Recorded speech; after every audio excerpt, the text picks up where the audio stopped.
Fertilizantes de alta performance. Melhores práticas de manejo nas culturas. Tudo o que há de novo em tecnologia são alguns dos assuntos que esse novo canal Agro de Podcast vai trazer para você. Conecta Campo. Agrônomos, pesquisadores, professores, químicos e agricultores. Compartilhando conhecimento e experiência vivida no campo. Informação técnica de fácil entendimento para você, que vivencia o agronegócio assim como nós. Conecta Campo. Conectando produtores às indústrias através de informação.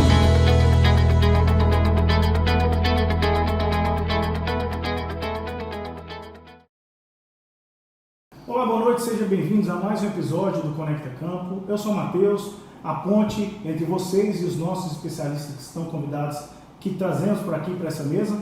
Hoje eu estou muito satisfeito, muito feliz, porque o nosso convidado, que vai estar junto comigo e com o João aqui, é um cara gigante, renomado, escreveu mais de 15 livros, 17 livros até agora. Meu convidado é Vite Godofredo, meu grande parceiro, esse mestre. Vite, ele é doutor em agronomia, ele é professor sênior em adubos e adubação e fertilidade dos solos, dá aulas de disciplina nas disciplinas de adubo e adubação, em nível de graduação e pós na Exalc, que é a 5ª maior escola de agronomia do mundo, em curso de especialização e MBA. Ele é coordenador do programa de análise de tecido vegetal, sócio proprietário na sua empresa Vitagro Engenharia, que é especializada em consultoria, treinamento e projetos técnicos científicos na área de fertilidade e manejo de solos, de práticas corretivas, que é calagem, gessagem e fosfatagem, práticas conservacionistas, plantas de cobertura, rotação de cultura, fertilizantes minerais orgânicos, compostagem, adubação e nutrição de plantas. Boa noite, Sr. Vite, muito obrigado pela sua presença aqui conosco.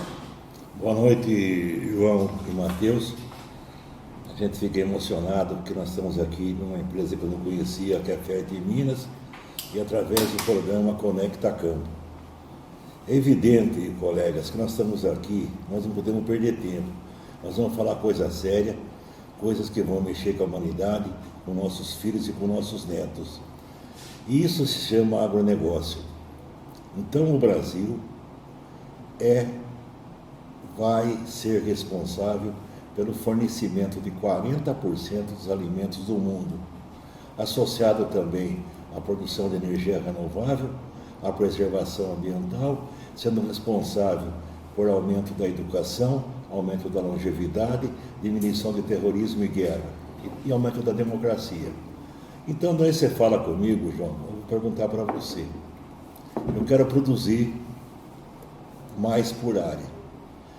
No Brasil, no Cerrado, qual o principal fator que limita a alta produtividade? O que falta aqui? Bom, antes de mais nada, Matheus, agradecer também de novo o convite, tá? A gente fica feliz em poder participar, em apoiar esse projeto Conecta Campo.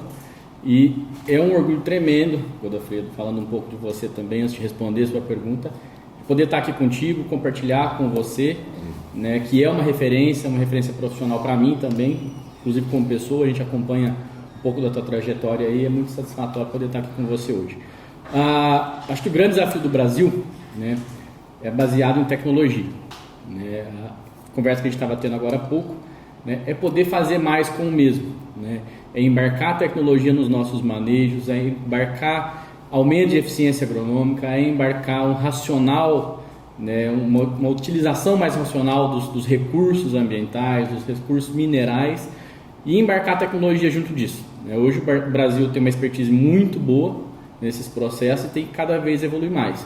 E nós da Fert em Minas, como empresa do agronegócio, a gente tem esse compromisso, de cada vez mais contribuir com tudo isso que o senhor bem colocou, né, que realmente é alimentar o mundo, e o desafio é esse, cada vez mais embarcar mais tecnologia sustentável, que também não adianta a gente criar tecnologias que não são sustentáveis, né, que agridem o meio ambiente, e embarcar tecnologia nos manejos usuais, né, pensando no cerrado, trabalhar menor com manejo de fósforo, trabalhar melhor com manejo de nutriente, olhando também para as indústrias de fertilizantes, apoiá-los na questão de aumento de performance de fertilizante. Então, em todo esse racional, acho que o grande desafio, o grande foco para a gente ter, sim, maiores condições, maiores produtividades, alcançar os tetos produtivos. A genética evoluiu muito hoje, isso colabora demais, né? O manejo do solo é um dos principais fatores que vão colaborar com a gente. Eu costumo dizer que o grande segredo realmente está no solo, a gente cuidar bem do nosso solo, cuidar bem da microbiota, fazer os manejos adequados, que a ciência realmente está ali, de grande forma está ali. Podemos dizer que o pessoal da nutrição foliar, o pessoal do defensivo, o pessoal do tratamento de semente, eles estão bem evoluídos, né? E a questão da adubação de base, da adubação granulada, do MAP, cloreto, ureia, enfim, está ainda um pouco atrás desse pessoal. Então, o nosso compromisso também é embarcar a tecnologia nesses recursos já utilizados para a gente ter um melhor aproveitamento também desses recursos. De um modo resumido, o que mais limita a produtividade no Brasil é déficit hídrico. Sim. Porque a planta bebe. E a planta bebe o nutriente dissolvido em água. Se não tiver água, não tem planta. Então, qual a principal medida, qual parte da planta você tem que aumentar? Você vai responder, a boca. O que é a boca? O que é a boca? A raiz. Quem que aumenta a raiz? Fósforo, cálcio, magnésio e boro. Bem, enfocando de um modo particular o cálcio, nós queremos aumentar no solo a fertilidade no perfil. Nós queremos aumentar saturação por bases. Nós queremos aumentar cálcio. Nós queremos tornar os solos eutróficos. E para tornar os solos eutróficos, nós precisamos, antes de plantar, fazer as práticas corretivas, como você lembrou. 1. Calagem. 2. Gessagem. 3. Fosfatagem. 4. Plantas de cobertura. Essas práticas aqui aumentam a eficiência da adubação mineral, porque aumenta a absorção pela raiz. Bem, a gente sabe que quanto à calagem, nós estamos num clima tropical, solos ácidos, e o Brasil tem reservas de calcário imensas. E o absurdo, o Brasil consome 3 fertilizantes para um calcário, quando devia ser 3 calcários para um fertilizante. Então a primeira coisa é fazer uma calagem com o chamado calcário dolomítico, porque o calcário, além de corrigir a acidez, também fornece cálcio e magnésio. Bem, está resolvido o problema. Fiz calagem. Nós também temos a graça de poder fazer em seguida a gessagem. Como o calcário é pouco móvel no perfil do solo e o gesso é mais móvel, eu vou usar um produto sulfato de cálcio com 2 águas, que além de ser efeito fertilizante, dele ter fornecimento de cálcio e enxofre, ele também diminui a saturação por alumínio. Então eu fiz agora o gesso, correto.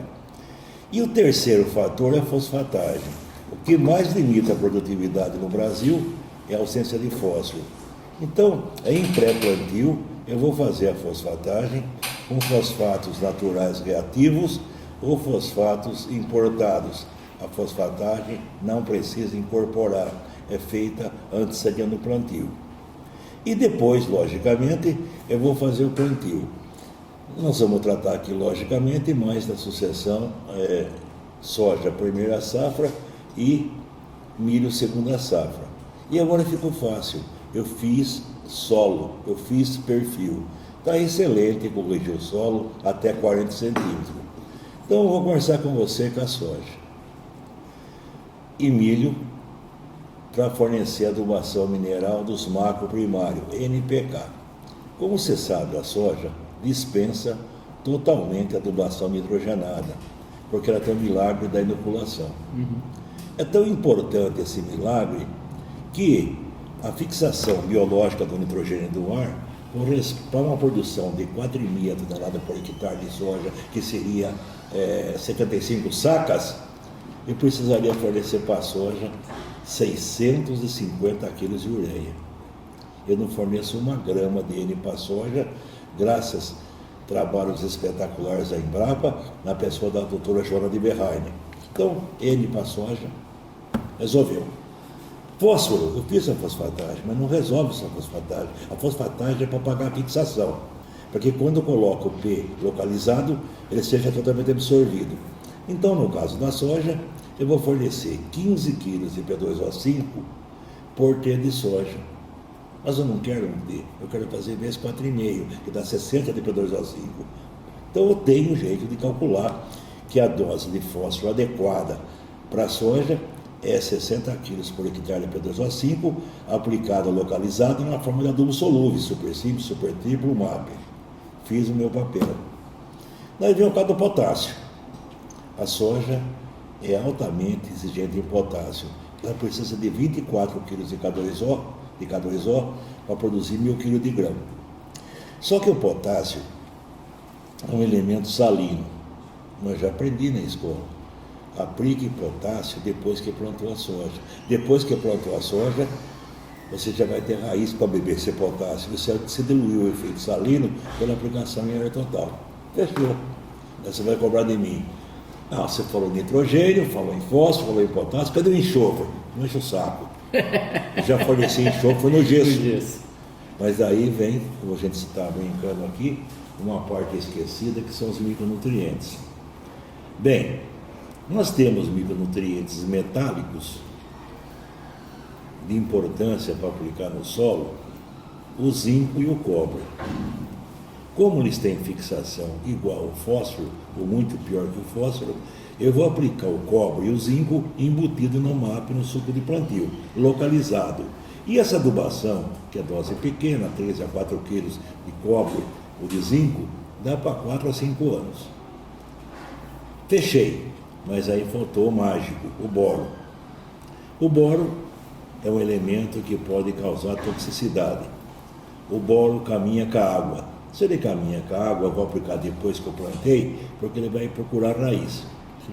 Então, no plantio da soja, em área total, eu vou aplicar 1 kg por hectare de B, de boro. O boro da vida.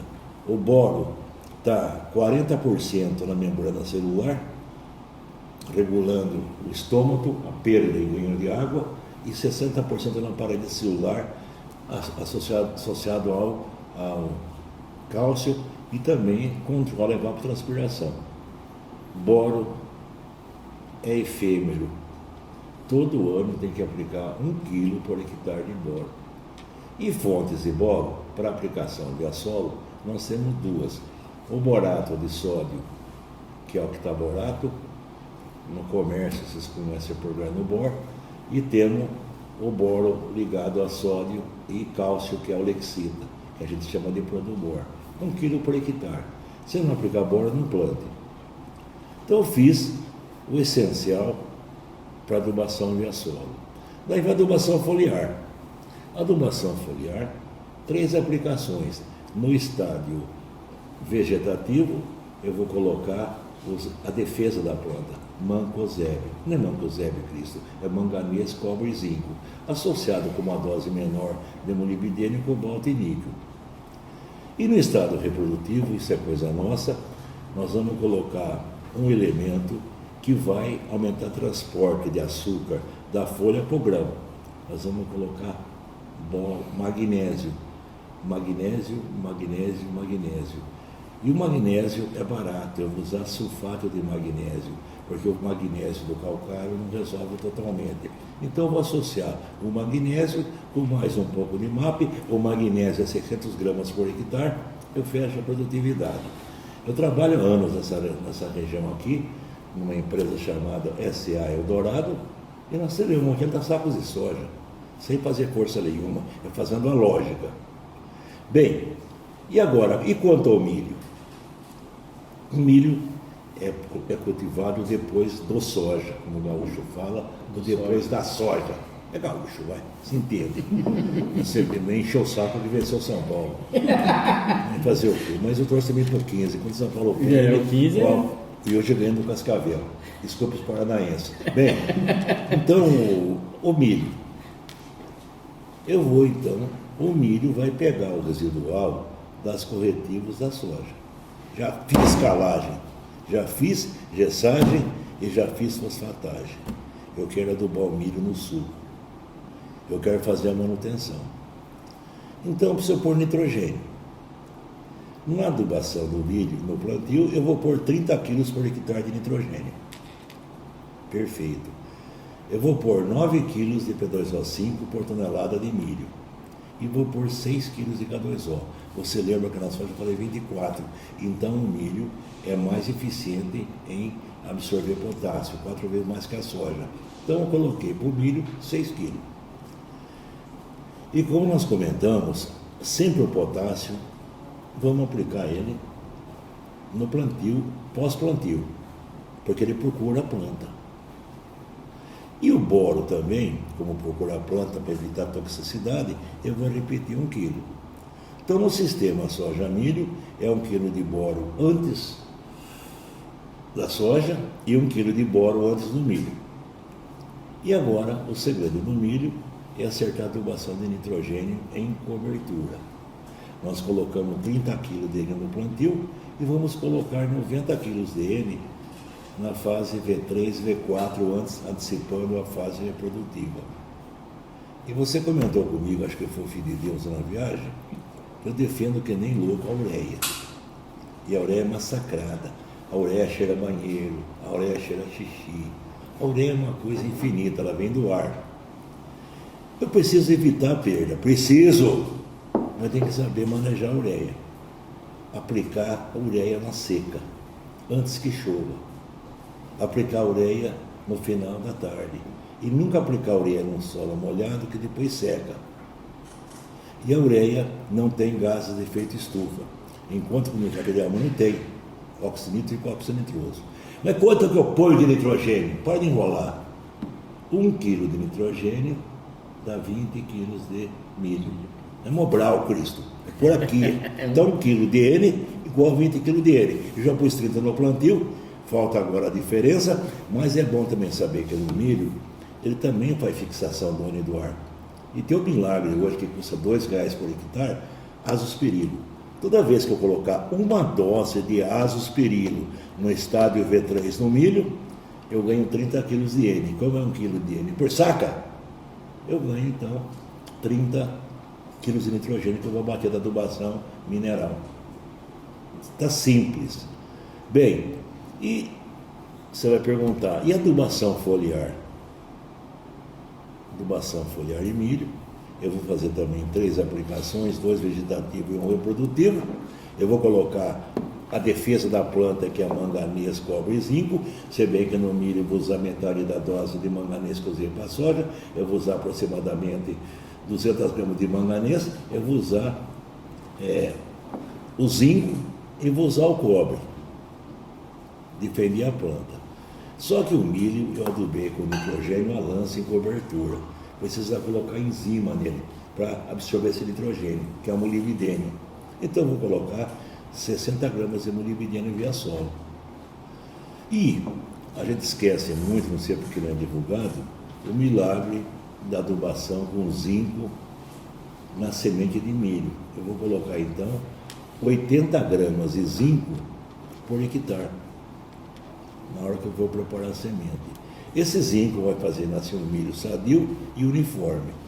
Então está pronto o esquema aí de uma sucessão tranquila, aqui inclusive para a região que vocês estão localizados, que é Uberaba, com produtividade alta de soja e milho segunda safra. Mas você também lembrou, que eu tive que pular isso para dar uma sequência, da prática conservacionista, né? Então hoje vem a pergunta: que plantas de cobertura, que plantas de rotação que eu devo usar nesse sistema soja-milho? A gente sempre defendeu crotalária. Você vai ver, a crotalária é uma planta que tem uma raiz única, não é nada. Tem o milagre hoje da braquiária, principalmente a braquiária rosesiensis. Então, você hoje planta milho consorciado com a braquiária, 20 quilos por hectare de braquiária. Eu prefiro rosesiensis. Você colhe o milho e ela vai brotar. O que ela vai fazer? Ela vai aumentar o sistema radicular até o inferno, vai buscar potássio que estava lixiviado, ela vai fornecer nitrogênio. Então, o milagre hoje chama-se braquiária. Inclusive, nós estamos usando braquiária em rotação com cana-de-açúcar. Então, hoje, o milagre é a braquiária. E você também pode fazer um pastoreio, né? Você acabou de tirar o milho e ter a braquiária como alimento do milho. Para você ter uma ideia, você já ouviu falar do município chamado Jurema? Não viu, mas existe. Fica no Mato Grosso do Norte.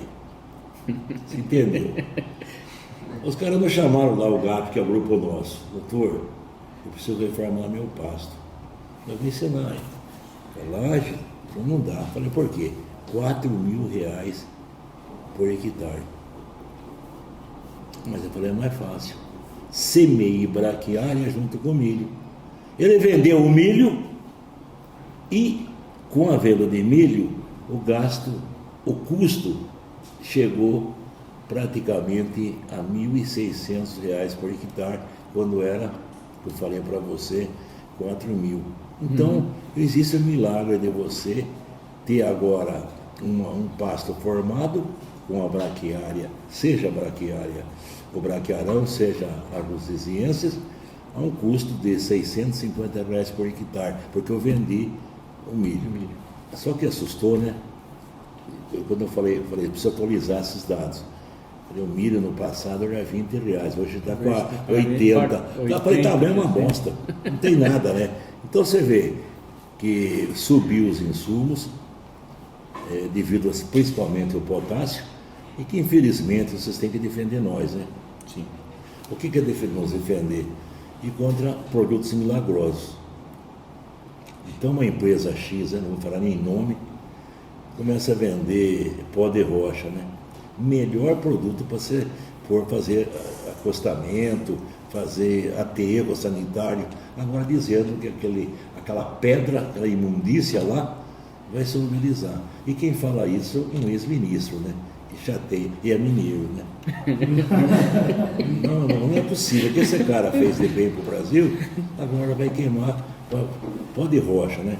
Então você vê aí que nesse cenário, calcário temos, gesso temos, fósforo temos, até certo ponto, os fosfatos naturais. O calcanhar de Aquiles é o potássio. Temos realmente que fazer um potássio baseado na análise solo. Temos que aplicar esse potássio um pouco mais tardio, quando a planta tem sistema radicular. Isto é, parcelar o potássio em solos arenosos. Isso sim é agronomia. Mas tudo bem.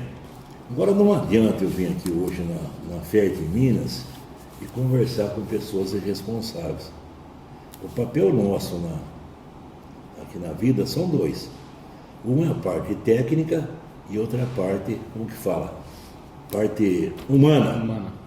Então, em 1894, um alemão chamado Liebig, ele criou a lei do mínimo. O que é a lei do mínimo? Era um barril e quanto mais altas as tábuas, né, mais cabia dentro do barril a produtividade. E eu mudei isso para o ser humano. Eu quero dentro desse barril colocar caráter. Assim, como é que eu faço isso? Eu levanto uma tábua, diversão.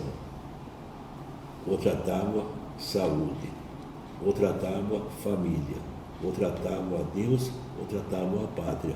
Se você não tiver esses princípios morais, você pode ser o melhor cara do mundo, mas você não tem moral. Porque isso é que vai se deixar para o filho. Eu brigo muito com a minha emissora de televisão, que ela chegou ao cúmulo comigo no aeroporto de Goiânia, uma moça, não vou dizer quem é, ela estava tomando leite, Falei, nossa, que bacana, você aderiu ao nosso lado. Ela tacou na minha cara. Eu não tomo leite de vaca, eu tomo leite de caixinha, né? Essa impressão aí, que tudo vem pronto no supermercado, é uma enganação. Eu vou deixar aberto para os demais colegas, principalmente para vocês dois, para abordar mais o assunto, que é cativante esse assunto. Vamos conversar mais um pouco. Eu só queria pedir para a menina lá, pega para mim uma rubiácea. Só para vocês saberem. Você já aprendeu o que é rubiácea, né? O que é rubiácea? Café. É a especialidade de café. Você fica à vontade para conversar sobre a região. Mesmo, não existe pergunta idiota, existe resposta idiota. Justo, concordo. É verdade. Eu tenho uma pergunta para fazer para você. Eu vi que você defende a questão de uso racional de fertilizante, né? Mas deixa eu te perguntar, você apoia a causa? Você é aquele que levanta a bandeira de redução de dose de fertilizante para manter a mesma produtividade do produtor rural lá na ponta?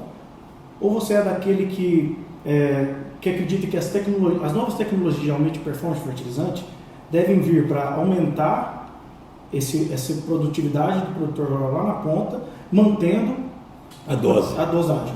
Porque você pegou agora, você potencializou o solo pelas práticas corretivas. Então você vai potencializar o mineral. Você vai colocar a dose realmente sugerida que vai atingir mais produtividades por área, é lógico. Jamais aquelas invenções, né? Como teve um caso aí de uma empresa que fechou por isso em Uberlândia, que preconizava, use 20% a menos. É quebra, né? Você quer produzir, Cris. Você já quer produzir mais, vamos produzir mais.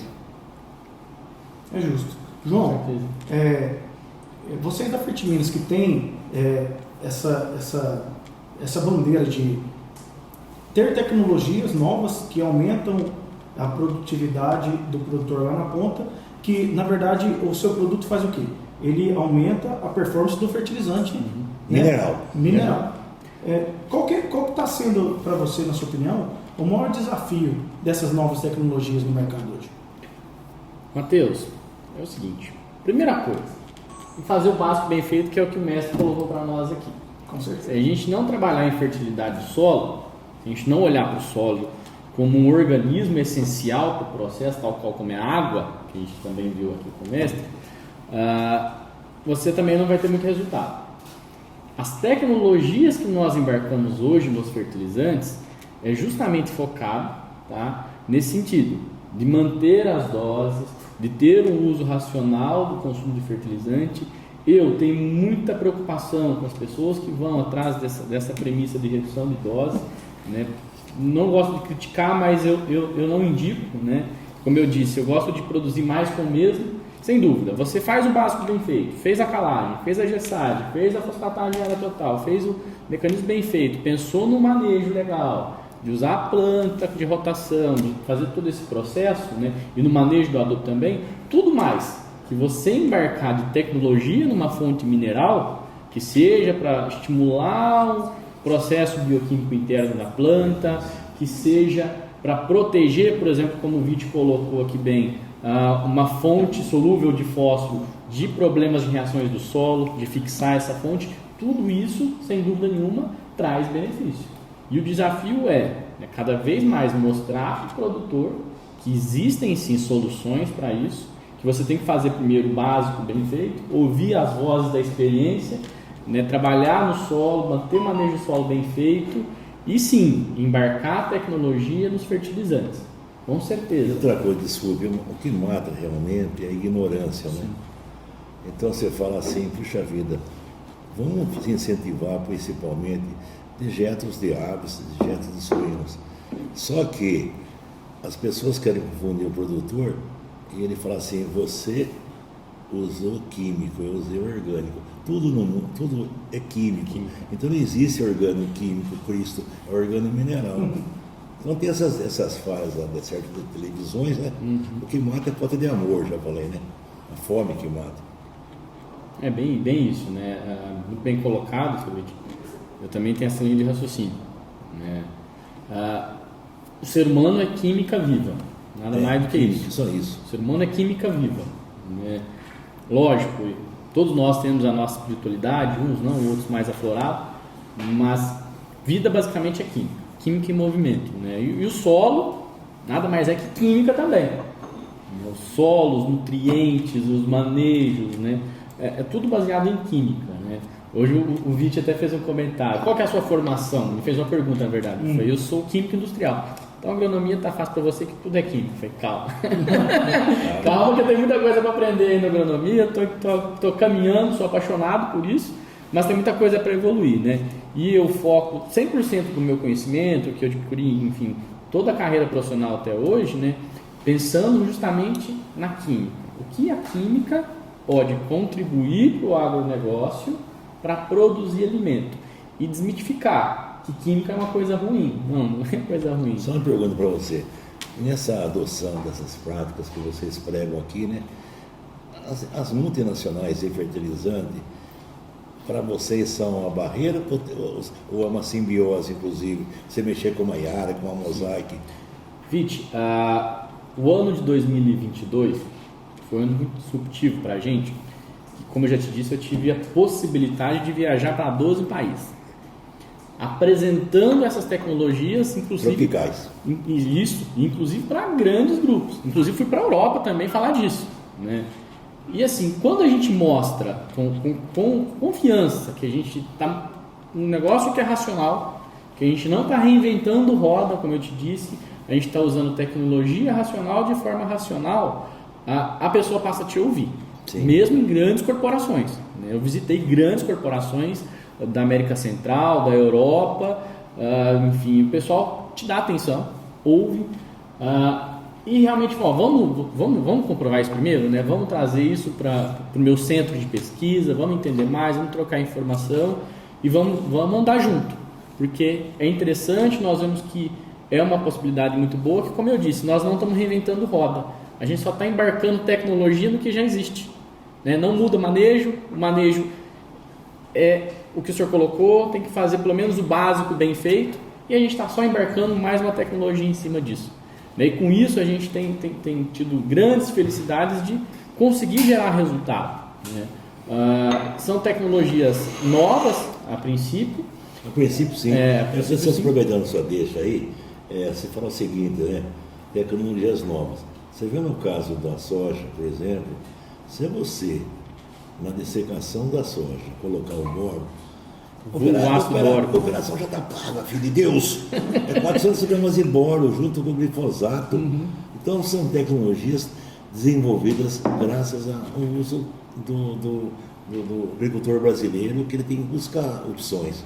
E nós somos mágicos em opções, né? Sim. Nesse caso do boro herbicida, ninguém sabia lá fora que podia colocar boro herbicida. Justamente.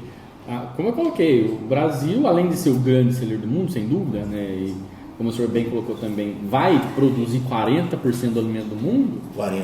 A gente é muito esperto, a gente é muito especialista na coisa, né, e do nosso jeito tupiniquim brasileiro, nós desenvolvemos os nossos manejos, né, e a gente vira referência. Por exemplo, numa viagem na França, com um cliente nosso, a gente foi para um jantar e ele fez questão de chamar o maior cliente dele, é uma indústria de fertilizante, para participar desse jantar. A primeira coisa que o cara nos perguntou é a seguinte: o que vocês fazem no Brasil?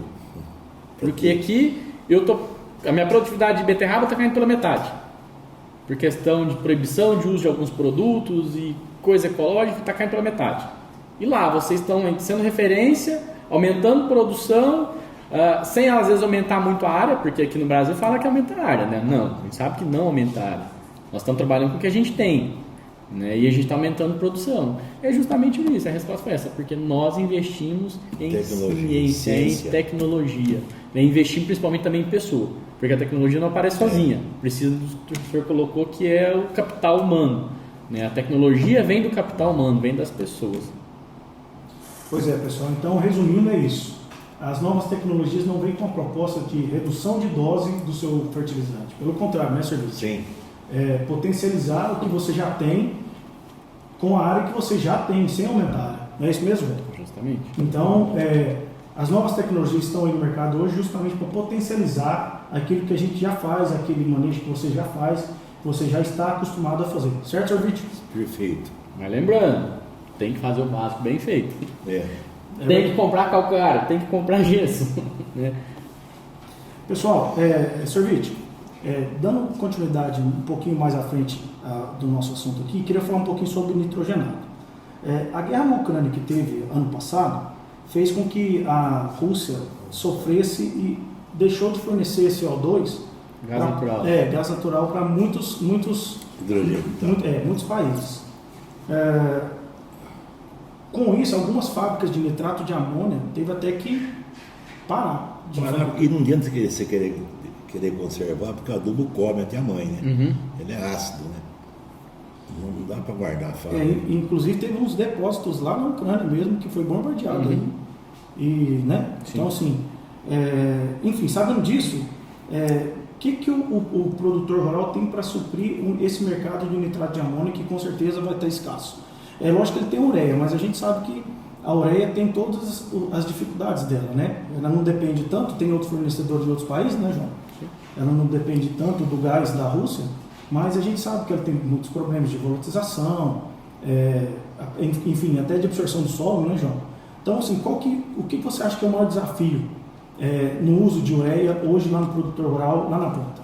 Não vejo nem desafio, porque, como eu falei para você, a tendência mundial é trocar o nitrato de amônio pela ureia e ver os problemas dele ser explosivo e outros problemas aí. E o Brasil tem um milagre de ter um país que depende dele, que é a Bolívia. Então nós estamos montando praticamente 5 fábricas de ureia no Mato Grosso do Sul. Caramba, o ureia está no ar. Olha o hidrogênio chegando na Bolívia. Então não tem segredo. Faz sentido, né? Faz sentido. Então, e também, como falei para você, eu não sou contra, vamos usar inibidores sim, saco. O inibidor a gente já testou em cana-de-açúcar, 43% reduz o N volatilizado com isso. E fazer, como eu falei, sempre adubação com o solo seco para depois chover em cima. Então a tendência realmente, aí ela morreu com o nitrato de amônia, ela não tinha ureia. Então nós estamos tranquilos na parte de nitrogênio. Eu acho o seguinte, complementando o que o Vite colocou, eu também sou defensor de ureia. Eu sou defensor do uso de ureia. Né? Quando a gente olha para a questão do nitrato, é mais dependência de insumo. Eu vejo mais pela parte econômica. Eu vejo só pela parte econômica. Na parte técnica, nós somos muito felizes, porque olhando para a ureia, entendendo esses pontos, principalmente trabalhar em manejo, como o vídeo bem coloca aqui, trabalhar assim, com os inibidores, trabalhar com os potencializadores, trabalhar com a história mágica do famoso molibdênio, que não tem segredo, não tem reinvenção de roda, né? Nós sabemos que é necessário, né? E embarcar isso dentro das tecnologias, embarcar isso em cima de uma ureia, dentro de um manejo racional, né? E evoluir, né? O que mais eu posso fazer em cima da ureia, né? O que a gente busca dentro da Fertiminas é algo nesse sentido. O que mais nós podemos fazer em cima da ureia, além, claro, do inibidor de urease, que é a tecnologia que foi disruptiva no mercado, que chegou devagarzinho, hoje já tomou conta, né? O que mais, né? O que a gente pode associar? Qual tipo de outra molécula que a gente pode associar? E, de novo, voltando àquela história, que nós podemos usar da química, né? Uma química racional e pensando em recursos também, para potencializar esse efeito de ureia. Diminuir perda, potencializar a absorção, parcelar a ureia, associar com alguma coisa. Usar via irrigação. Via fertirrigação, via pivô, enfim. Hoje essas tecnologias estão evoluindo muito, estão andando muito rápido, né? Porque, como eu coloquei lá no início, o pessoal do defensivo evolui muito rápido, o pessoal do tratamento de semente evolui muito rápido, do foliar também. Nós, aqui que trabalhávamos com fertilizante granulado, a gente foi caminhando, bem devagarzinho, a passos lentos. E agora a gente pegou uma vertente que está indo bem rápido com a coisa, precisando evoluir cada vez mais, né? Porque a adubação de base é necessária, a adubação de cobertura é necessária, né? E, sem dúvida, olhando para o caso da ureia e o nitrato, a única preocupação do nitrato é comercial, é condição de disponibilidade de insumo, né? Mas investindo em indústria, investindo em tudo mais, em tecnologia para melhorar a condição da ureia, vamos cada vez mais usar mais ureia. E depender menos da Rússia. Né? E depender menos do mundo lá fora, porque a ureia a gente faz aqui dentro. Né? A gente tem indústrias de ureia operando aqui dentro do Brasil hoje. Chega um caso gozado, né? Então você vê que N Está no ar, Tá é no ar. fácil. O caso do potássio é um caso bem curioso, porque o principal fornecedor de potássio para o Brasil, primeiro é o Canadá. Daí que vem a Rússia branca, a Bielorrússia e a Rússia verdadeira. O Canadá concorre com o Brasil, como chama esse avião que vinha hoje aí? Embraer. Embraer. Esse Embraer pequeno. A TR-132. A terra. O Canadá está brigando para ele. O Brasil, pelo amor de Deus, esse avião seu não cai.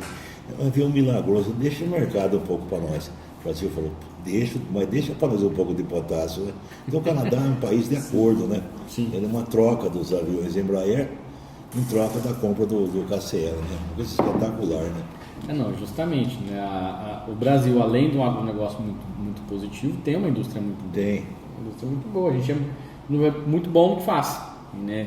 E nós somos especialistas em fazer muito com o pouco que nós temos. É a grande especialidade brasileira. A informação que eu tenho aqui sobre isso aí que vocês estão falando, que é do fósforo, né? Que as reservas são finitas desses nutrientes minerais aí, e que a gestão desse fósforo e do potássio na agricultura está desde 1980, que realmente isso aí tem um risco de descontinuidade de fornecimento. E principalmente o potássio, né? Porque o fósforo, milagrosamente, ninguém entende porquê, não pergunte para mim. Cada dia que passa, descobre novas jazidas no Brasil. Estavam bem escondidinha, né? Então. A gente participou de uma feira, né, João, da FLA, que teve um pessoal lá que estava com abertura de uma indústria dessa, de potássio aqui no Brasil, né, João? Sim, é a Potash Brasil, mas de novo, é canadense, né? Veio de fora, é verdade. É a empresa canadense que vai extrair potássio aí na bacia do Rio Doce aí. Do Rio Doce não, do Rio Madeira, né? Madeira. E é uma reserva infinita. Sim, lá. O Brasil tem reservas de potássio. Tem a política do Lula, essas coisas todas. Tem tudo isso aí. A gente tem extração de cloreto de potássio no Zar do Catete, no Nordeste brasileiro. Em Sergipe, né? A gente, perto ali de Sergipe, tem uma fábrica de ureia, né? Então tem muita coisa. O Brasil precisa evoluir para tentar ser mais autossuficiente na questão de fornecimento de insumo. Vai, com certeza, por muito tempo ainda depender do mercado externo, né? Mas tem que trazer esse racional para cá. E tem que fazer parceria. Tem que usar os amigos que trocam tecnologia, que trocam alimento, né? Para investir dentro do nosso negócio também, para todo mundo ganhar. O compromisso não é o Brasil ficar o país mais rico do mundo. Não. O compromisso é o Brasil ser responsável por alimentar grande parte do mundo. Esse é o compromisso, é isso que a gente busca.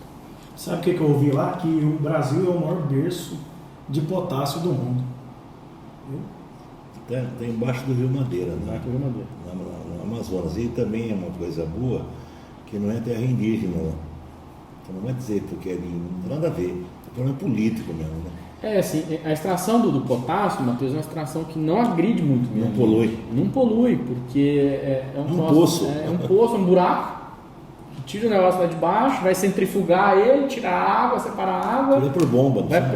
Sai uma bomba, sai um miado. Vai processar ele, vai tirar a parte sólida, tem todo um processo ali, vai formar o grãozinho por compactação e está lá o fertilizante pronto, né? Então é um processo que não agride, assim, de certa forma, o ambiente. É um recurso natural, tá ali, que a gente tem que usar ele, né? E assim, é aquilo que o senhor colocou. A grande mídia no geral detona uma situação dessa, porque o Brasil vai alimentar o mundo, mas vai acabar com o mundo também. Nós vamos poluir o mundo inteiro. Aí você olha bem o seguinte, olha a informação. Carro elétrico na Europa, a cada quilômetro que um carro elétrico roda, olhando para a matriz energética da Europa, ele emite 96 miligramas de CO2. O carro a combustão emite na média de 56. Independentemente se ele é gasolina ou diesel. Tá? Aí, vem cá para o Brasil, olha para a matriz energética do Brasil e olha que nós temos aqui em abundância que chama cana-de-açúcar. O carro híbrido elétrico com combustão externa a biocombustível, no caso álcool, emite 22 gramas de CO2. É isso mesmo. Olha a diferença. E a melhor coisa do mundo hoje é o carro elétrico. Então tem que tomar cuidado com essas coisas. O Brasil é o celeiro do mundo, nós vamos alimentar o mundo e nós não vamos acabar com o mundo não. A gente pensa assim, o agricultor brasileiro pensa no meio ambiente, é o único no mundo que reserva 30% da área dele para virar mato e ainda paga imposto em cima disso. E aí você entra uma vaquinha lá, e cai no brejo e morrer, é processo. Aí se passar um desavisado ali, botar um fogo, é multa, é processo. Então não tem nenhum outro agricultor no mundo que destina 30% do capital investido dele, que é a área dele, a fazenda, para preservar. E nós não usamos, te garanto com muita segurança, que nem 15% da área do Brasil para produzir alimento. 7%, na verdade. 7%. Metade do Estados da Bahia e do Piauí em tamanho. Ô, Sorvete, eu sei que o propósito que o senhor tem no seu trabalho é reduzir o máximo que o senhor pode, nas suas pesquisas, esse problema de fome, né, no mundo, Sim. né? O que você tem que falar para mim disso? A gente fala com segurança porque eu também passei um mês na Turquia, fui várias vezes no Marrocos, né? África, e você fica com aquela consciência sua pesada que é possível nós ajudarmos eles, né? Principalmente na alimentação de criança. E como eu falei, nós temos tudo aqui. E a gente vai chegar num ponto que não vai dar para segurar isso aqui. Nós vamos ter que ter um pouco de consciência, né? Então, em função das necessidades dos irmãos africanos, que a maioria são portugueses, né? Angola e Moçambique, e bem como da Turquia, de Marrocos, pelo que a gente sentiu lá, nós vamos fazer convênio agora com o Marrocos, né? Eles têm fosfato reativo sobrando, e eles querem aprender conosco como usar esse fosfato reativo. A gente trabalha também muito no Pará com o dendê, que é a palma azeiteira. É outro milagre, né? E é gozado isso, né? A influência negativa do ser humano. O dendê no Pará produz 22 toneladas por hectare. Dá para produzir 40. Por que ele produz pouco? Porque vem um assassino no consultor da Colômbia e falou que o dendê não precisa de calcário. Se ele não põe calcário, ele não põe magnésio. Ele vai comprar sulfato de magnésio para pôr no chão. A gente assumiu esse grupo judeu agora lá. Você vê, é tudo questão de conhecimento, ciência que está faltando no Brasil. Justo. E vocês são um canal independente, né? Sim. Que é importante. A Fertiminas apoia, né, o Conecta Campo. Exatamente. Por que a gente apoia o Conecta Campo? O próprio nome do canal já diz tudo, né? A gente precisa conectar essa parte de ciência, essa parte de indústria com o pessoal do campo. Não só com informação, com tecnologia, atitudes, né? mas também com racionais, né? A gente tem um compromisso, a gente entende que o agricultor brasileiro é compromissado e a gente precisa interagir com essa galera. E aqui, assim, às vezes que eu pude participar, né, é interessante que vem um especialista de mercado, vem um especialista em ciência de solo, ciência do fertilizante, vem um produtor rural, vem um produtor de tomate, vem uma pessoa que é especializada em gestão de informação do agronegócio. Então a gente realmente apoia o canal por esse motivo, né, que a gente entende que ele vai cada vez mais sim, auxiliar o pessoal também nesse detalhe.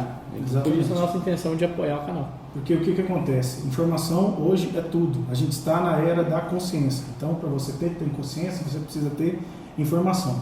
Então, às vezes, o produtor rural lá na ponta, ele não entende o que acontece no processo que tem atrás dele, às vezes numa mineradora. E às vezes vai além dessa linha cronológica, além da indústria até o produtor. Vai além disso. Vai naquela pessoa que fala que não bebe leite de vaca, bebe leite de caixinha. E digo mais, e não fala que o leite vem da vaca, não. O leite tem que ir lá e tirar. A vaca não dá o leite, tem que ir lá e tirar. Mas você acha que eles vão fazer isso? Eu queria ver eles fazerem isso um dia. Nem mecânico, né? Enfim, o canal é justamente para isso, dar informação não só dentro do agronegócio, mas também fora. Porque muita gente fala mal do agronegócio sem conhecer, sem viver. Igual a gente, né, João, que nasceu no berço lá na roça. Então a gente já pôs a mão na teta da vaca, a gente já sentou naqueles banquinhos de madeira, né? A gente já pegou de bicho de pé, Não é mesmo? Dá fácil isso. Já tô. Já caiu do cavalo, né, João? Semana passada. Eu já esses dias pra trás, Sr. Fitch, tava. Tá gravado isso aqui? Tá, né? Deixa que passa. Esses dias pra trás ele foi pelejar com a égua dele lá, que tinha 2 anos, João, que tava sem montar. 2 anos sem montar, imagina só, que beleza. É cambota. Só deu de banda pra ele aqui, só. Da puta, não. Nunca mais, né, João? Aquela ali não, né? Aposenta ela, né? Vamos falar um pouquinho mais de fosfatado? Vamos. Um dos maiores desafios, falando sobre manejo de fertilizante fosfatado, é referente à disponibilidade desse fósforo para as plantas, certo? Faz sentido? Sim. Essa informação? Então, o que afeta a absorção desse nutriente pela planta? O que eu posso fazer para otimizar o efeito dessa adubação fosfatada? Esse é um absurdo, porque o fósforo é o mais inativo em solos ácidos. Então, a primeira coisa, mesmo que eu aplique um fosfato insolúvel, você tem que primeiro fazer a calagem. E segundo, Básico bem feito, nunca. você fez a calagem, você aplica então a fosfatagem e não incorporar fósforo. Fósforo fica em cima da matéria orgânica. A matéria orgânica é uma camisinha para fósforo. Então, você potencializa o adubo fosfatado com a calagem e com o plantio direto, que é a matéria orgânica. Senão não faça, não joga dinheiro fora. Então, calagem e matéria orgânica. Justamente, é bem isso mesmo, Matheus. Aqui a gente tem a voz de experiência e Mestre. cara que há muitos anos olha para isso com uma visão racional. Eu sempre uso esse termo porque é o que ele faz, né? Sem dúvida nenhuma. Matéria orgânica, calagem bem feita, todo esse processo, porque daí se eu estiver errado o senhor me corrige. A adubação de fósforo é para o solo. Sem incorporação, guarde bem isso. Exatamente. Superfície. O que significa essa incorporação? Quanto mais você incorpora o fósforo, mais tem área de contato com a argila. Mais você teria que aumentar a dosagem ainda. Então você aplica por cima o fósforo. Enquanto o calcário, você quer que ele bata, reaja, apanhe, brigue, você faz incorporação no calcário, mas no fósforo sempre superficial. Então eu não tenho que aumentar a dose e na verdade eu tenho que fortalecer a planta. É isso? Para ela absorver melhor? De novo, o que o vídeo está colocando aqui? Né? Que ele tem que colocar a quantidade de fósforo necessária no solo, tem que fazer a fosfatagem, porque o fósforo é para o solo. E a gente tem que pensar em manejos, né, que vai potencializar esse fósforo. Porque a fosfatagem é uma rocha, é um material que não tem solubilidade.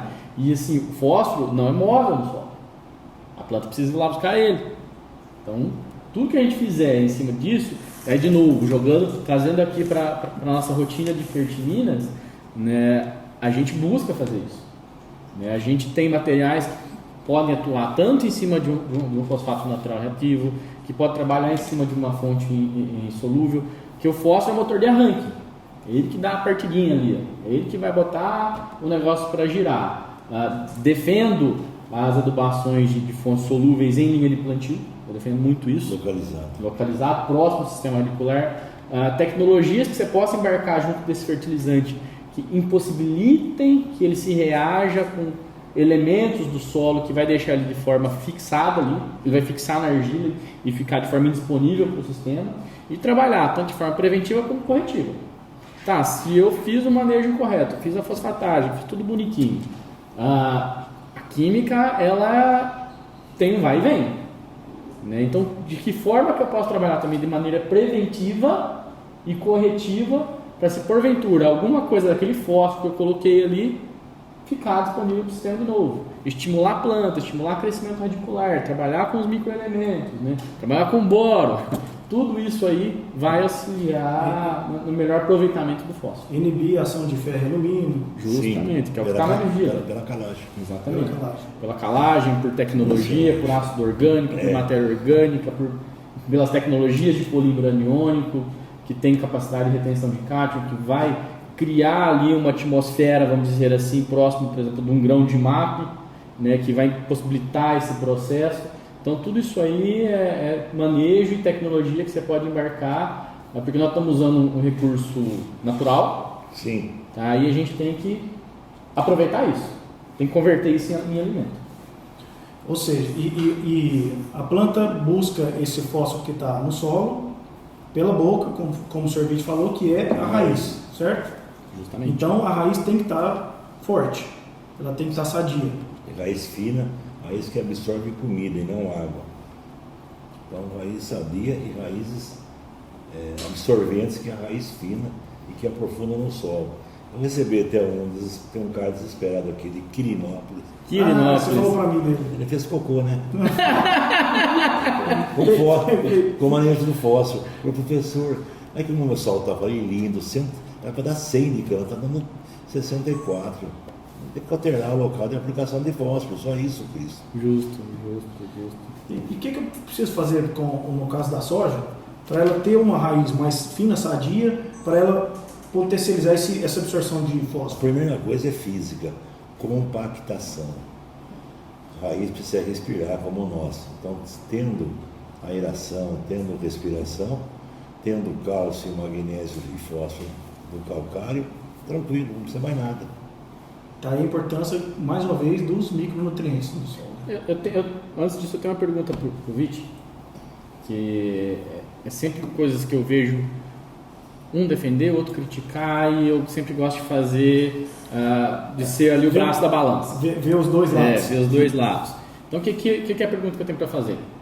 Nós sabemos aí das plantas de cobertura, né, que colaboram para esse processo, para ajudar na compactação do solo, e tem o tradicional, que é a escarificação. Né? Sim. Do ponto de vista do senhor, qual seria o melhor manejo? Né? A escarificação física mesmo, botar a máquina ali, fazer esse processo? Não tem dúvida, porque a outra biológica é a longo prazo. Sim. Você tem que fazer subsolagem mesmo e profunda. Rasgar o solo. Rasgar, usar a de Deveca, não tem ar, pô. Tem compactação, a primeira coisa é fornecer ar. Depois você faz biológico, a hora que tiver é lugar para entrar raízes, macroporos e microporos. Está respondida a dúvida. Micronutrientes, mais uma vez. Ô Vitti, eu sei que o senhor, vou apresentar o companheiro, O parceiro ali. André. André, chega aí. Puxa a cadeira aí. Nossa, Cristo, qual é o seu nome? Vem cá, André. Recepa. Recepa. Recepa. O tamanho dele. O pai dele podou ele para você que fosse pé de café. Você vê aqui quieto, tá? Eu falo aqui que foi feito de porra rala, né? Bem assim. Sr. Vitti, eu sei que o senhor... Tudo bom, né, André? Já conheci vocês. Tem que usar um microfone para você, né? Não, Tá tô aqui. acompanhando. Pensa só, João. Falei para ele, eu falei que você é largo, hein, rapaz? Um menino de 20 anos andando com o Sr. Vitti. Vai aprender ou não? Mas é gente boa, meu parceiro lá do sul de Minas, ali só tem gente boa. Não, mas ele não conquistou ainda não, porque nós levei ele para almoçar, não quis comer nem um pedacinho de queijo, de nada. Não, mas Não, não entendi, não. porque você come queijo todo dia. Você nasceu debaixo do pé de café e do lado da teta da vaca. Porque pro lado dele não é queijo, mas é cachaça, né? Não, ele tem queijo bom ali. O que você perguntar aí, filho de Deus? Eu sei que você defende muito micronutrientes. Eu queria que você me falasse a importância dos micronutrientes, quais são os micronutrientes que você acredita que são mais importantes e por que aquele micronutriente é tão importante. Eu sei que você vai falar que todos são, em certos níveis, de certa Dá forma. a palavra micronutriente. Inclusive isso, né, João? Ele não gosta de falar micronutriente, porque ele acredita que eles são tão necessários que não poderiam nem ser chamados de micro, né, meu amigo? Vamos ser práticos, vamos separar os micronutrientes em 3 classes. Os micronutrientes metálicos, que são o manganês, o zinco e o cobre, que são a defesa da planta, que devem ser aplicados na fase vegetativa. E esses micronutrientes, a melhor modo de aplicar é no suco do plantio junto com fósforo e em complementação foliar, né, na fase vegetativa. Daí nós temos o caso do boro, que é uma coisa à parte. O boro também é fase vegetativa, aplicando ele sempre em área total para não dar toxidez. E fazer também complementação com boro associado ao magnésio na fase reprodutiva para aumentar o transporte de açúcar do colmo para o grão de soja. E também, finalizando, o micronutriente-chave na fixação biológica do nitrogênio da soja, que é o molibdênio, que a tendência hoje é abandonar, aplicar na semente. Porque eles são metais pesados.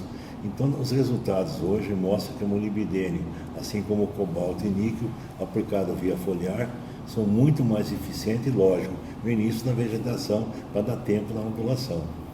Então, eu não vou falar a importância de micro. Se não tiver micro, não tem soja, não tem milho. Micro é a defesa e a qualidade da planta. Defesa contra o quê? Déficit hídrico. Sim. Mas é fácil cada micro você querer valorizar. Se for uma agrônoma, ela vai falar assim, use na semente o como ni. Se for um macho, ele fala, use o ni como. E se for um gaúcho, ele fala, use ti como. Então não tem jeito. Sabia que ia sair uma coisa. Olha lá, tem um gaúcho ali atrás ali, ó. O gaúcho é assim mesmo, funciona? Não sei se eu gaúcho. É paranaense, né? É paranaense. Certo, tá certo. Eu tomo chimarrão, mas é porque eu sou Você é muito bem gaúcho? influenciado pela esposa que é paranaense. Você usa te como, João? Você é Não, gaúcho? eu uso elementos. Elementos. Tá certo. Vamos falar um pouquinho de um macronutriente secundário, João, que é o enxofre, que eu sei que ele tem uma deficiência muito grande e sei da importância dele na agricultura. Essa pergunta é fundamental e a principal resposta vai ser o manejo do enxofre. Então você sabe que em solos de abertura, em solos que tem alumínio, você usa obrigatoriamente o gesso. Isso no ano. Daí o alumínio desaparece, você não vai fornecer, você não vai usar mais o gesso para o alumínio. Daí vem a pergunta, e o enxofre? Que a planta quer de 30 a 40 quilos por hectare. Você fala, pode usar o gesso. Em dose máxima de 1 tonelada por hectare. Mas não quero usar o gesso. Tem que fazer operacional por isso. Eu tenho que buscar gesso lá no Maranhão, sei lá, Maranhão. Lá em Uberaba. Então você fala assim, é fácil. Use uma fonte de enxofre que não seja o gesso. Mas qual fonte é essa? Use enxofre elementar. Mas daí ele responde, eu vou ter também que fazer uma operação depois do calcário, tá? Correto. Não use essa elementar. E daí, o que eu vou usar? MAP com essa elementar embutido, MAP mais S. MAP mais S. O que acontece com o MAP mais S? Ele fornece o fósforo e fornece o enxofre localizado numa única operação. Vamos um pouco mais ainda. O enxofre elementar é extremamente ácido. Isso é ótimo. Fala para o pessoal que está vendo o programa, nunca aplicar fontes de fósforo como super simples, super triplo, em ano que eu fiz a calagem. Você fez a calagem, você fez por cima, aumenta cálcio. Se usa super simples, super triplo, é cálcio com cálcio, dá fosfato natural. Então, em anos que você aplica calcário, que você não incorporou, use um adubo para comer, ácido. Ou contrate uma turma de trombadinha para espremer limão cravo em cima do suco, vai fazer está comendo o calcário. Sorvete, se eu usar ureia, que já tem essas tecnologias, né, João? Com enxofre elementar adicionado colado na ureia, eu diminuo a operação do enxofre. Então, lógico, isso já é um produto, inclusive, que a gente viu na China, é você usar a ureia recoberta com essa elementar. Ela vai ficar a ureia amarela. Perfeito. Você está diminuindo da ureia a volatilização e você está fornecendo essa elementar. Só que você vai calcular uma dose de essa elementar, porque a planta quer 10 nitrogênio para um enxofre, você já com um balanço. É o que há. Funciona bem. Funciona perfeito, tecnicamente falando. Parabéns pela pergunta, tá? Tem esquecido dessa ureia amarelinha aí. Sim. Comenta um pouquinho sobre essa ureia amarelinha, João. Sim. Vocês produzem aqui? Sim. Não ter refeição grátis. Não, é muito bacana, é muito bom ouvir isso, principalmente de você, né? Eu, em toda a minha carreira profissional, desde quando eu fui trabalhar com fertilizantes, eu vim da área petroquímica, trabalhei com o meio ambiente, fiz coisas lá dentro da Embraer, ajudei lá em algumas coisas na área ambiental, mas a minha carreira depois se voltou toda para o fertilizante e eu brinco depois que eu pisei no box de adubo eu enraizei. Tá? E o que assim me ajudou também? Eu trabalhei muitos anos com tecnologias de controle de liberação de nitrogênio por reações de formaldeído. Então o que nós da Fertimas fizemos?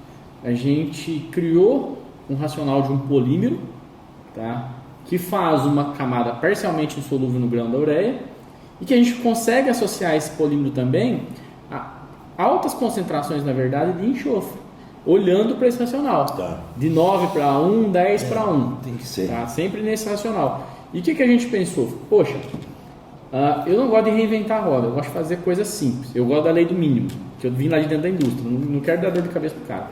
Então a gente desenvolveu uma solução, um produto, que sem ter a necessidade de montar uma nova fábrica, um novo processo, já no que ele tem ali dentro, ele consegue incorporar tanto uma tecnologia de controle de liberação de nitrogênio e redução de perda por volatilização ao enxofre elementar.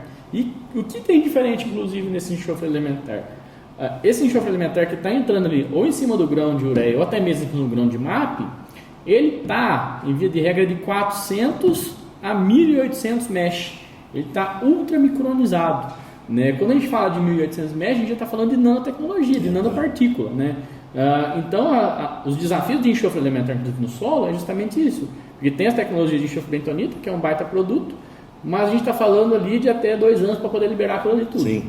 Né? E quando a gente fala de uma partícula de enxofre elementar em escala nanométrica, aí, de 400 a 1800, a gente está falando de uma superfície de contato infinitamente maior, que está ali, principalmente às vezes numa adubação de base, junto da linha de plantio, ou numa adubação de cobertura, que em poucos dias já vai ter frações oxidadas e vai estar disponível para a planta. Então a gente racionalizou tudo isso para uma tecnologia que está para o mercado, tem pessoas usando e a gente distribui isso aí para todo mundo.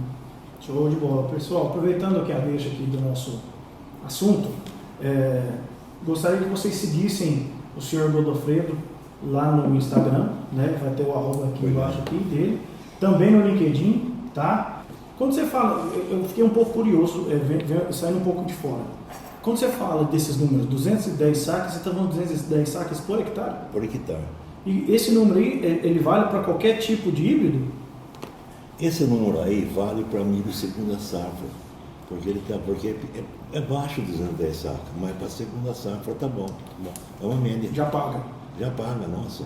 E lembra que quanto mais você demora para semear a segunda safra, você perde 3 sacos por hectare. Então, quanto mais você antecipar, É mesmo? luz, Eu não sabia disso. Luz, amplitude térmica.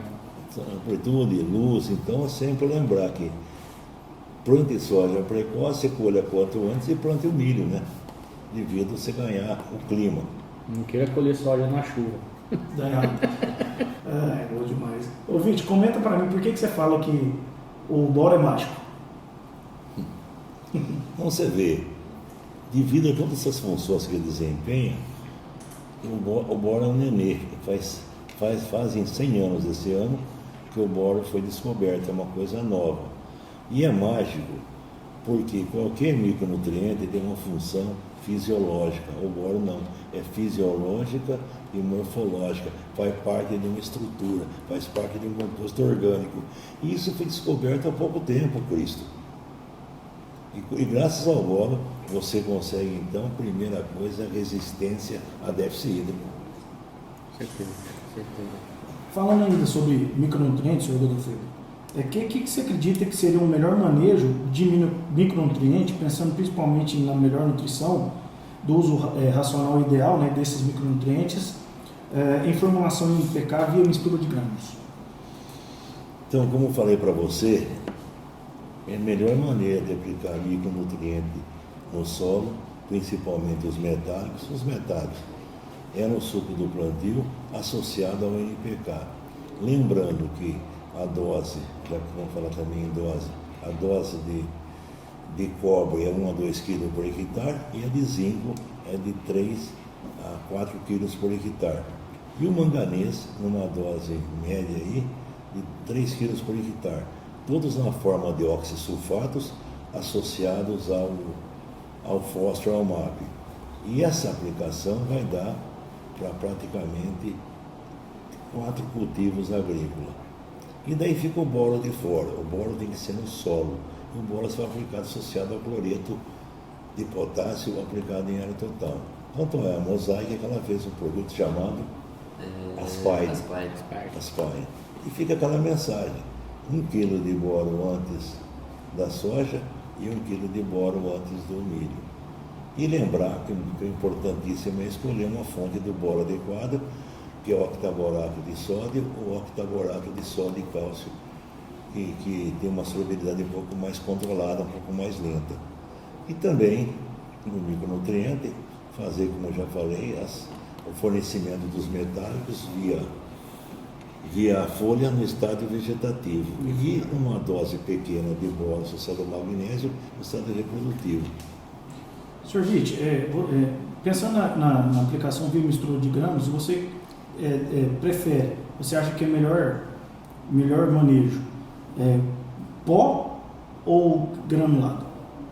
Microgrãos nessa mistura de NPK? Lógico que vai ser granulado. A matéria-prima, de preferência, é pó. Depois que você vai granular para colar no NPK, né? Então sempre é mistura de grânulo contendo o microgranulado. E pela legislação tem que ser no mínimo 50 quilos de micro em 1 tonelada, para poder aumentar um pouquinho a quantidade para dar segregação. Mas você não acredita que esse granulado, se eu for pôr o grão de micronutriente no meio do NPK, não vou ter uma distribuição uniforme? Eu não colei, eu coloquei pó, filho de Deus. Sim. No processo que depois eu vou colar. Certo. Tem que ser pó. Transforma em pó e cola ele no grão do NPK. Perfeito. 30 quilos por tonelada, 50, né? 50. No mínimo. Bacana, muito bom. Como é que funciona essa operação, João? Bom, Matheus, hoje, via de regra, e muito bem colocado de novo, a gente tem algumas questões de legislação, né, e a gente tem o grau de dispersão de partículas.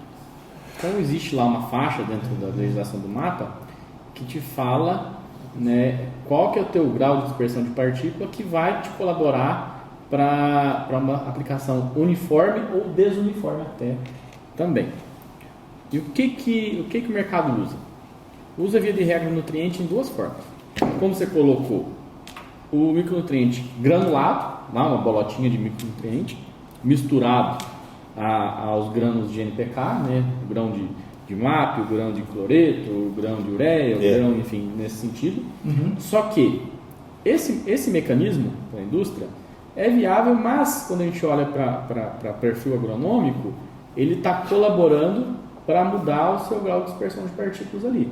Porque cada partícula daquela tem um formato diferente, tem um peso específico diferente, né? Então, pensa bem, você colocou um punhado de bolinha, uma mais leve que a outra, dentro de um saco, botou isso em cima do caminhão, foi rodando até a cooperativa, botou no chão, jogou em cima do outro caminhão e foi para a fazenda. Chegou na fazenda, botou em cima do outro caminhão, foi lá para a lavoura. Então, nesse manuseio, pode acontecer desses nutrientes se segregarem ali, né, e ter uma desuniformidade de aplicação, e o que a gente está buscando de ser uma coisa positiva pode, às vezes, até prejudicar ou ficar a lavoura desuniforme.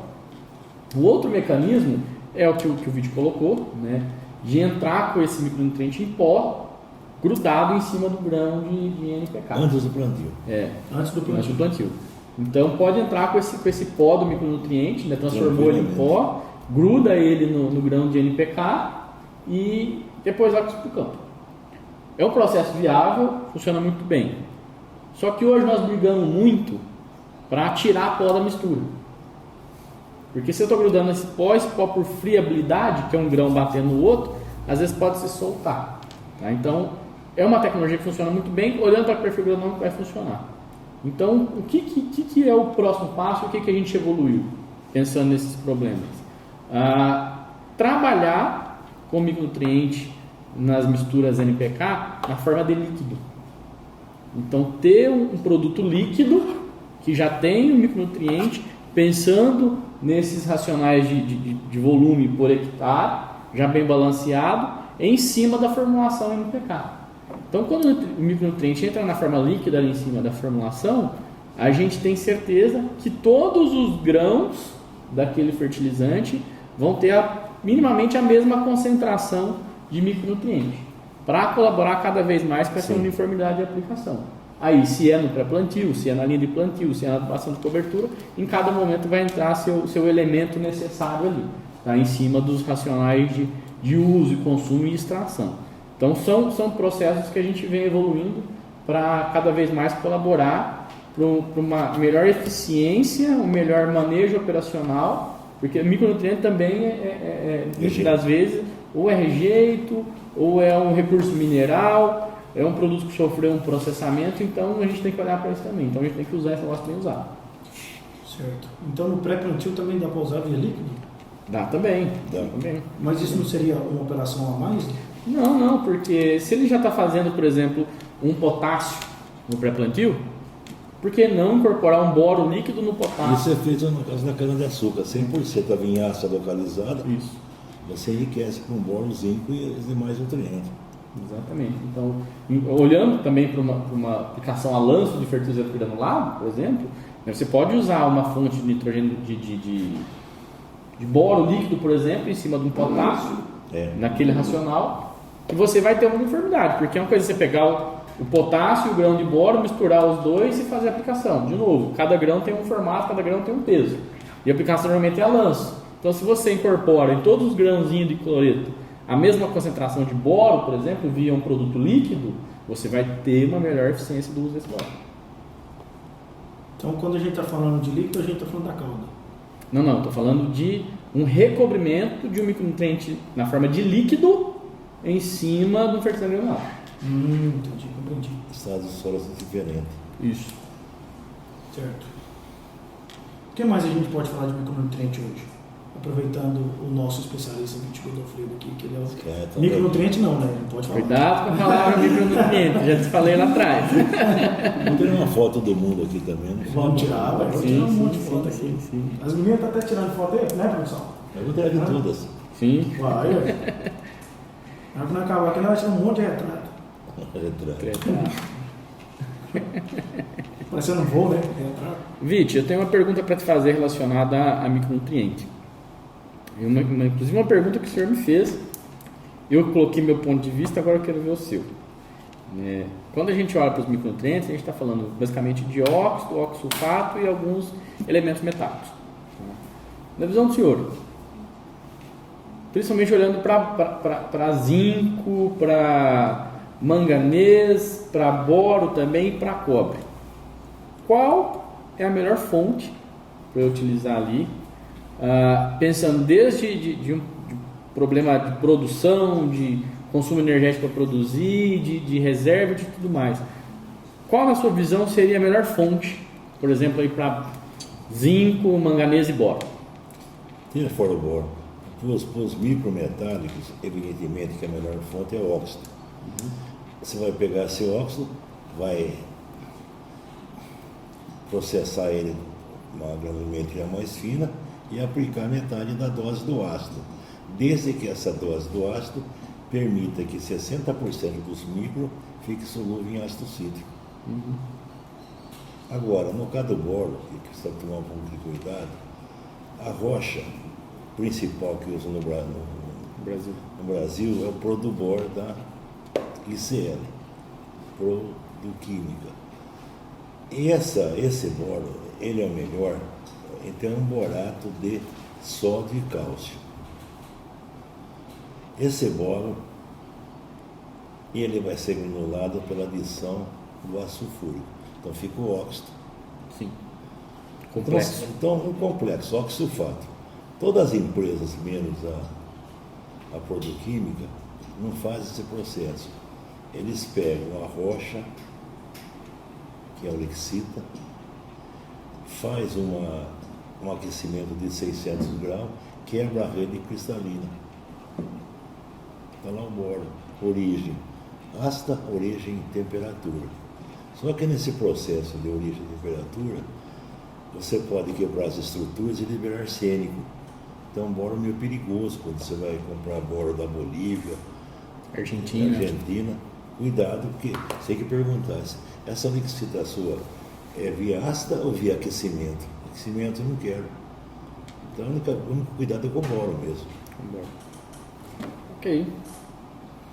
Pessoal, para finalizar, eu queria que vocês seguissem a Fertiminas também, que é o nosso parceiro.